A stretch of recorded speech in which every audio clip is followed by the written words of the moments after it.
Hello everyone, in this video we're going to go over the book C, Unit 4 Vocabulary Words, numbers 1 through 30.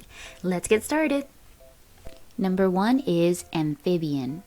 Amphibian is a noun, and an amphibian is a small animal that is born in water and then lives on land for parts of its life. For example, frogs and toads are kinds of amphibians. Another kind of amphibian is a salamander or a newt. So all of these animals, they are born in the water. So their mother probably puts their eggs in the water and then they can live on land later, or they can go back in the water.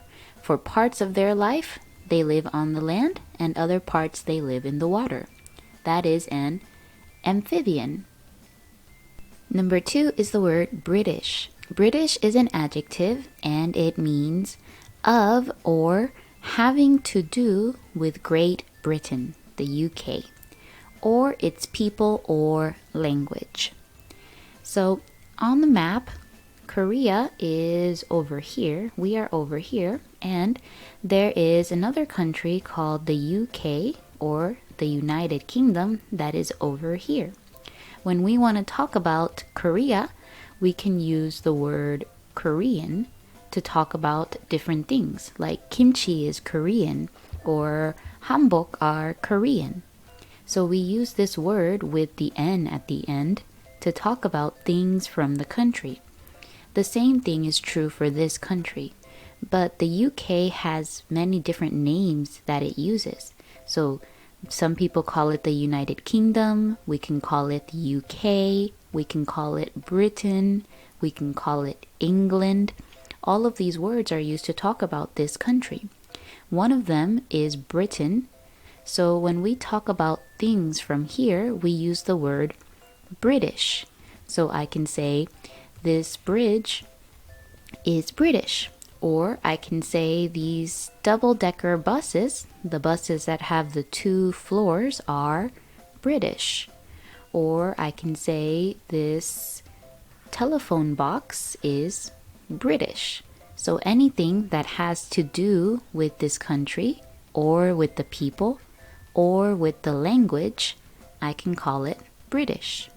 I can say this person, this queen, she is British because she is a person from that country. Let's look at the example. British people speak English with a different accent from Americans. Maybe you've heard the difference before. When people from America say the word water, it sounds different than when people from England, people who are British, say the word water. Number 3 is the word bush. Bush is a noun and a bush is a low plant like a small tree. The example says, there is a row of bushes in front of that house. So this is what a bush looks like. It's really just like a small tree. It doesn't grow much bigger and people use it to make the outside of their homes look nicer or the outside of a building. It usually goes around the side of a building. And bushes can come in different shapes. People like to cut them to make them look more like a circle or sometimes like this, just like a long rectangle. So this kind of a plant, when you see it, you can call it a bush. Our next word is cicada. Cicada is a noun and a cicada is a large insect with a thick body and 2 pairs of thin, clear wings. Cicadas make a very loud noise during the summer. Maybe you've seen or you've heard this kind of insect before. The example says, the noisy cicadas outside my window made it impossible to sleep. So have you ever heard the sound of a cicada before? It sounds like this.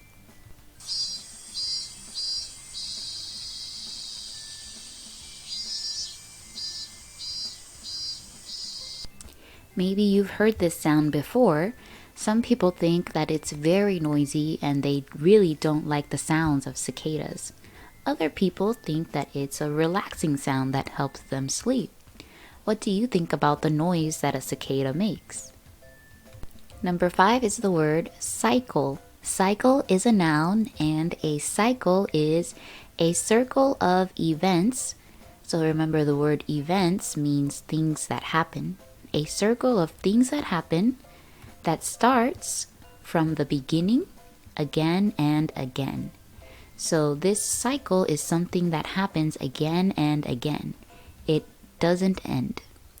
The example says, summer follows spring in the cycle of seasons. So if you think about it, the seasons follow a cycle because it starts with any of the seasons that starts with summer. After summer, there will be spring. After spring, there will be fall. After fall, there will be winter. And after winter, there will be summer again. So it's a cycle. This cycle keeps going over and over again. So we can use this word cycle to describe anything that continues happening again and again, such as the cycle of the weather. For weather to work, we have the clouds that release some kind of weather, and then that will go into the oceans, and then the sun will heat it up, and that water will go back up, and it'll go back into the clouds. This is a cycle. The same is true for the lives of animals. The animals start as eggs, and then they grow bigger, bigger, bigger, and make eggs again. This is a cycle. The next word is drawer. A drawer is a noun, and a drawer is a part of a desk, chest, or other piece of furniture that you can keep things in. It usually slides in and out. The example says, she keeps pens and pencils in one drawer and paper in another. So this word drawer is talking about this thing that comes in and out. You can push it in and you can push it out, and you can store your things inside of it. This is a drawer. So this piece of furniture has 1, 2, 3, 4 drawers in it. Number 7 is the word extraordinary. Extraordinary is an adjective that means wonderful or remarkable, very similar with someone who is amazing. When you look at the word extraordinary, it has a few words together. So this word ordinary means something normal, but this word extra means more. So when you put extraordinary together, it means more than normal. That's why we use it to talk about something that is wonderful or something that is remarkable. The example says, our teacher told us we did extraordinary work last week. So that means the work that we did, it was not just normal work, it was amazing. It was wonderful work. And we can use extraordinary to describe maybe actions that people do. So I can say this skydiver is extraordinary because he jumps out of planes without fear. Or I can say this person is extraordinary because they work very hard. So she is an extraordinary worker. Number 8 is the word extremely. Extremely means a stronger way to say very. So extremely and very have the same meaning. Just when you say extremely, it feels more large. It feels more than very. The example says, I did extremely well on that last quiz. So I did very well, but it means more than very. So I did extremely well on that last quiz. Or it was an extremely hot July day. So it's not just very hot, it's extremely hot. It's more hot than you could imagine.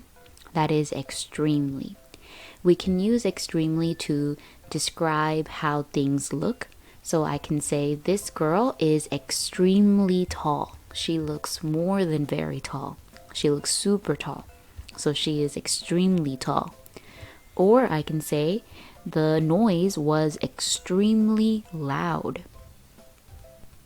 The next word is hygiene. Hygiene is a noun, and hygiene is the practice of keeping clean to stay healthy and prevent disease.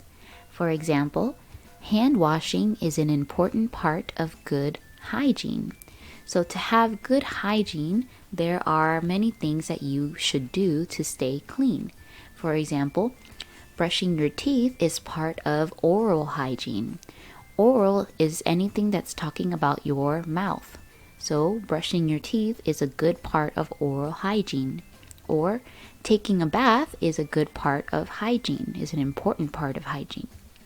Brushing your hair is also a good way to have good hygiene. So what ways or what things do you do to have good hygiene? Or why is having good hygiene important? Number 10 is the word leak. Leak is a noun, and it is an opening or crack in a thing that lets something go through it. So when a leak happens, there's a little hole or some sort of crack, as you can see here, and then something can go out of it, something can go through it, such as water. We often use this word leak to talk about water or some other kind of liquid that is coming out of a container because there is a hole. So here I can say my cup has a leak. So there is a hole and something is coming out of it. It has a leak. Or I can say this pipe has a leak. Let's look at the example. It says, there was a leak in the water pipe, just like this. The next word is mention. Mention is a verb, and it means to speak about something in a few words. For example, Sam mentioned that he was going away for the weekend. Here's an example of how people use the word mention. And since we use it to talk about something that was said, we often use it in the past tense. So we say mentioned. Someone mentioned something. Let's say that these two friends are having lunch together, number 1 and number 2, and friend number 2 says that oranges are her favorite fruit. It was just something that was quickly said and not very important. But later, let's say that this friend is talking with a different person. We can call them friend number 3. And now this girl, she says, "Oh, my friend mentioned that she loves oranges. Let's buy her some oranges." So now she used the word mentioned to talk about something that someone said, just a quick thing that they said. Or let's say that these two friends were talking, and this friend says that she will go on a trip next week. She will go to Australia next week. Later, this friend, maybe she's at home thinking, and she can think, "Oh, my friend said that she will go to Australia," or "My friend mentioned that she will go to Australia. I should ask her to bring me back a koala doll." So that is how you can use the word mentioned. We use it to talk about what someone said. Another example would be if your teacher tells you that you will have a test tomorrow. Then later, when you go home, you can tell your mom, "Oh, Mom, my teacher mentioned that we will have a test tomorrow." So your teacher just quickly said, "Oh, by the way, we'll have a test tomorrow." So you can tell your mom, "Oh, my teacher mentioned that there will be a test tomorrow." The next word is method. Method is a noun, and a method is a regular way of doing something.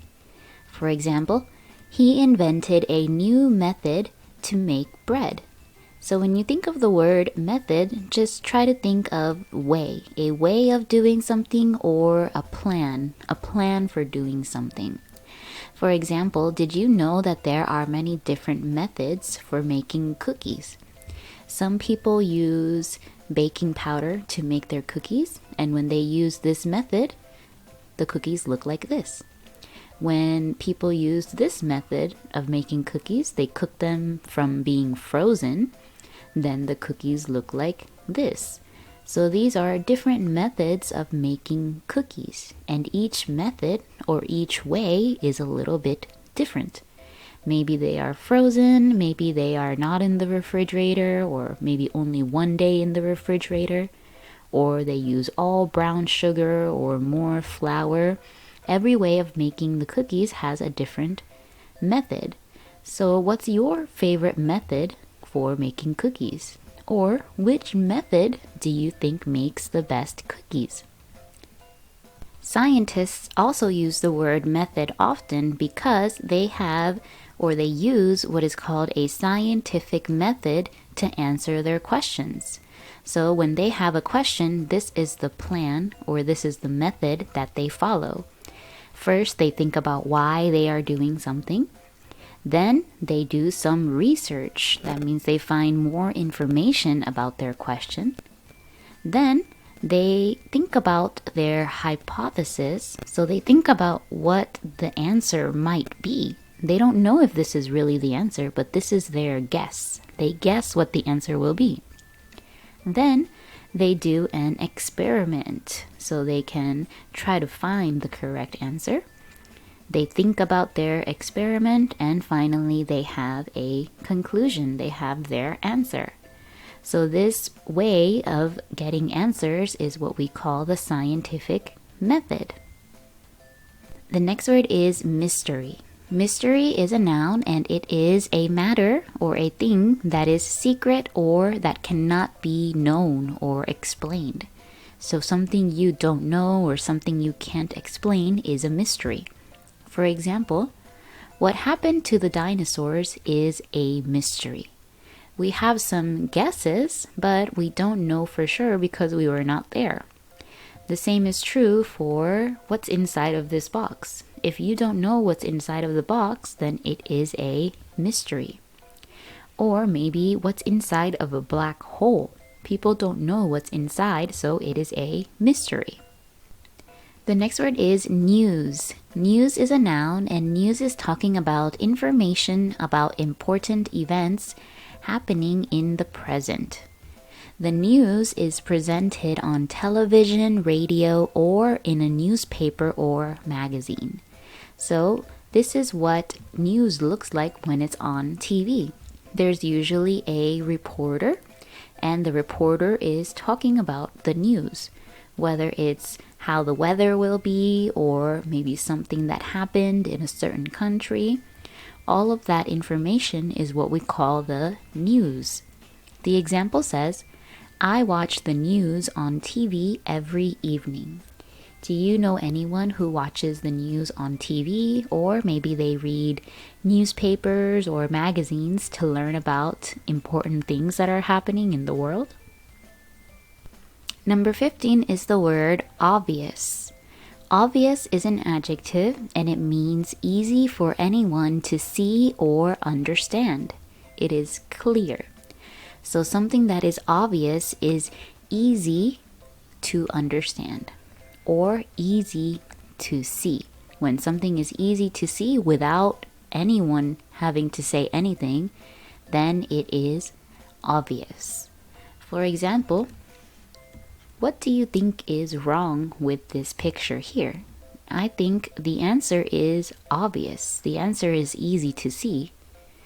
Of course, it's the elephant. Why is the elephant in the room with people having a meeting?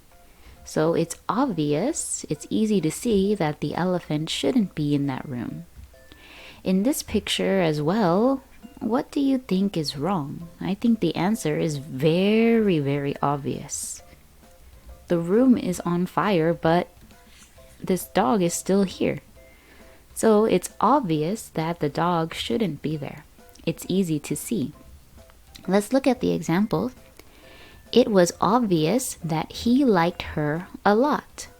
Or, she wore pink every day, so it was obvious what her favorite color was. So someone who always wears the same color, it's obvious what their favorite color is because they're always wearing it. So again, obvious means easy to see. Or we can say clear or plain. Both of these also mean it's easy to see or easy to understand. Predator is a noun, and a predator is an animal that hunts other animals for food. For example, Cats are important predators on farms where they kill destructive rodents. So, cats are the important predators because they kill rodents like mice that would hurt plants on a farm. Here are some other examples of predators. We have cheetahs, eagles, sharks, wolves. All of them are predators because they eat or hunt other animals for foods. Our next word is pupil. Pupil is a noun, and a pupil is a young person who is taught by a teacher. So pupil basically just means the same as student. It's a synonym. So you can say the students go to school or the pupils go to school. The example says, there are 300 pupils in this school. Number 18 is the word retrace. Retrace means to follow back, especially to the starting point. So when you retrace something, you go back to the start. The example says, we retraced our steps out of the woods. Imagine if you go to the woods with your friend. So you start here and then you end over here, but maybe the trail looks something like this. If you want to go back out, then you need to retrace your steps. So retrace means you follow back the same way that you came. That way you can go back to the start. That is retrace. People who would often use retrace would be someone like a detective or a police officer. They often retrace the steps of criminals to find out what someone did. So that is retrace. Also, if you lose something, like if you lose your phone, you can retrace your steps to try to remember where you left your phone. The next word is rodent. Rodent is a noun, and a rodent is a small mammal with long front teeth used for chewing. Rodents include rats, mice, hamsters, porcupines, chinchillas, guinea pigs, squirrels, prairie dogs, gophers, woodchucks, and beavers. So all of these animals would be considered a rodent. And the example says, rodents can chew through electric wires and cause many problems for people. The next word is satisfy. Satisfy is a verb and it means to give everything that is wanted or needed. For example, the small snack didn't satisfy her. So if she was hungry but only got a small snack, it didn't satisfy her. So she didn't get everything that she wanted or everything that she needed to feel full. But when you are satisfied, that means that you have everything. You have everything you needed or you wanted. So here, with this example, I can say, the cat was satisfied by the food.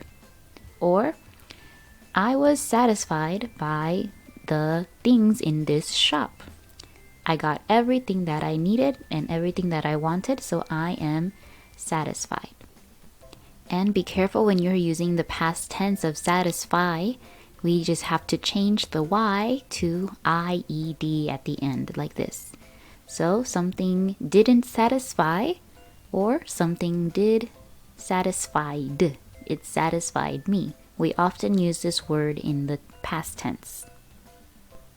The next word is sensitive. Sensitive is an adjective and it means feeling emotions in a very strong way. For example, he is very sensitive and cries easily. Or, my sister is sensitive about being very tall. So someone who is sensitive about things, they usually feel very, very strong emotions, which means they can feel sad or angry, or they can cry very easily. For example, the sensitive boy started crying when someone asked him a question. So of course, asking a question is not a bad thing, but to sensitive people, they might feel very, very sad easily. So we can describe them as being sensitive. And A phrase that we often hear is be sensitive to other people's feelings.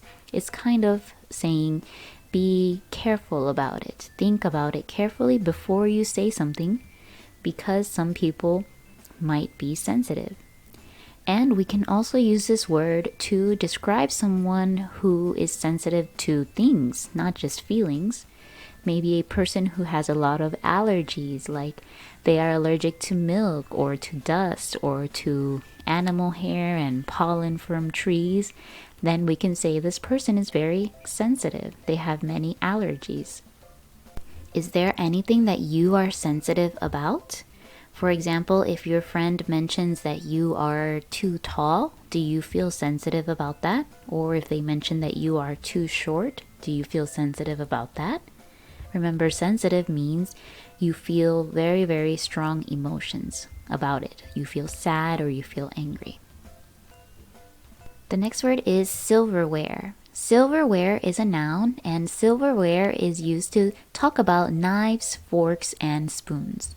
Silverware is used for eating and serving food, and it can be made of silver or other metals. But a long time ago, most of it was made of silver, so that's why we call it silverware. The example says, Pauline set the table with plates, napkins, and silverware. So remember, silverware is talking about knives, forks, and spoons.